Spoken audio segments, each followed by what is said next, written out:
सदस्यों द्वारा सहयोग करने की अपील करती है। पहली संस्था है, पहली योजना है, इसके बारे में हम अभी विस्तार से बताएंगे।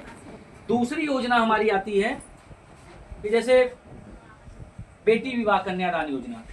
बेटी विवाह कन्यादान योजना में जब हमारे घर में कोई बिटिया की शादी पड़ती है तो हम लोग थोड़ा सा परेशान हो जाते हैं पैसे को लेकर के।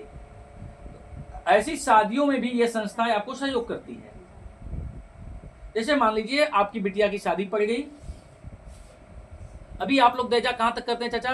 गांव में करते होंगे, अगल बगल पास पड़ोस में करते होंगे, इतना रिश्तेदार, इतने यहाँ दहेजा होता है। अब ये दहेजा आपके बल्कि पूरे प्रदेश में हो जाएगा।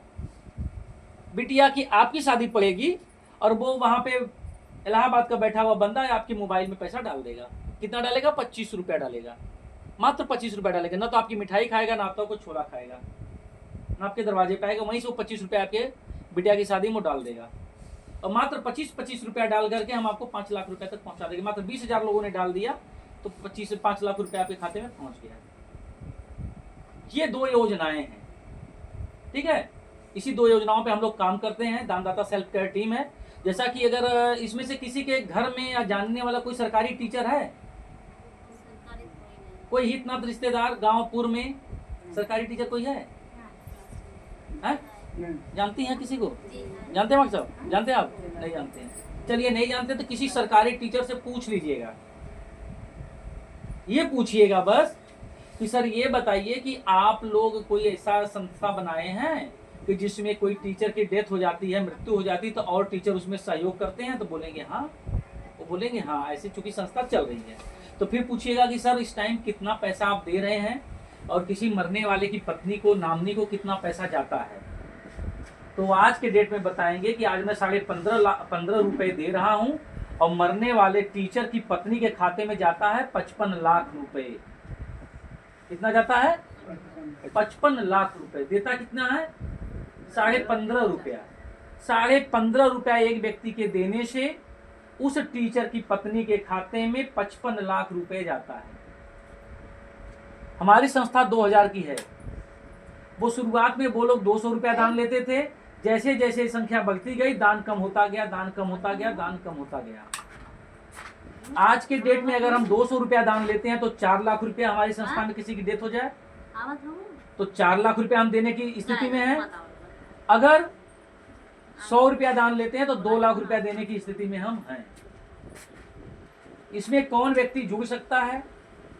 वो हर व्यक्ति जुड़ सकता है। टीचरों में सिर्फ सरकारी टीचर जुड़ते हैं, लेकिन टीचरों के यहाँ न तो मैं जुड़ सकता हूँ, ना आप जुड़ सकते हैं, ना आप जुड़ सकते हैं, ना आप जुड़ सकते हैं। ना तो पुलिस जुड़ सकता है, ना दरोगा जुड़ सकता है, ना तो जो सिपाही जुड़ सकता है, ना तो लेखपाल जुड़ सकता है, ना सफाई कर्मी, ना बैंक कर्मी, ना रेल कर्मी, ना सेक्रेटरी, कोई नहीं जुड़ सकता। लेकिन हमारी जो संस्था है इसमें सभी लोग जुड़ सकते हैं जो अपने घर का कमाऊ सदस्य है, जिसके चले जाने पर हमारी माताएं बहनें आर्थिक तंगी से जूझने लगती हैं, आर्थिक समस्याएं आ जाती हैं। उनके घर का हर सदस्य, हर महिला जुड़ सकता है। इस संस्था में जुड़ जाए, करना कुछ नहीं है। 1 साल संस्था को हो गया, अभी तक किसी की संस्था में डेथ नहीं हुई है तो 1 रुपया भी सहयोग नहीं देना पड़ा। बबीता जी, आपने एक भी सहयोग दिया है? क्यों नहीं दिया? हाँ, तो किसी का डेथ नहीं हुआ, 1 साल से जुड़ी हुई है बबीता जी, तो किसी को 1 रुपया चंदा नहीं देना पड़ा। जैसे किसी की साथ कोई घटना घटेगी तब आपके मैसेज आ जाएगा कि मैडम देखिए 100 रुपया भेजना है या 50 रुपया भेजना है। तब सभी लोग पैसा भेजेंगे और उसकी नामनी के खाते में, हमारे खाते में नहीं, ना तो संस्था के खाते में, उसकी नामनी का जो है कि खाता सीधे दिया जाएगा, उसके खाते में सीधे पैसा जाएगा। और आज के डेट में 4 लाख रुपया देने की स्थिति में हम हैं। किसी बिटिया की शादी हो रही है तो हम आज के डेट में 50,000 रुपया देने की स्थिति में है। ये संख्या जैसे जैसे बढ़ती जाएगी वैसे वैसे ये जो धनराशि है ये बढ़ता चला जाएगा। आज के डेट में प्रतिदिन 50 से 100 लोग संस्था में जुड़ रहे हैं। 31 अगस्त तक जुड़ने वालों की बिटिया की शादी हम मार्च के बाद होने वाली उनकी बिटियों की शादी में सहयोग करना शुरू कर देंगे। मार्च से जो होगा शुरू, फरवरी तक लॉकिंग पीरियड है, उसके बाद मार्च से जितनी शादियां होंगी उसमें हम देंगे जो 31 अगस्त तक जुड़ गए हैं। उसके बाद वालों को जुड़ने के लिए 1 साल के लॉकिंग पीरियड है। 1 साल के बाद आप जो है सहयोग ले सकते हैं। यही हमारी संस्था है। बाकी महात्मा जी कुछ बताएंगे।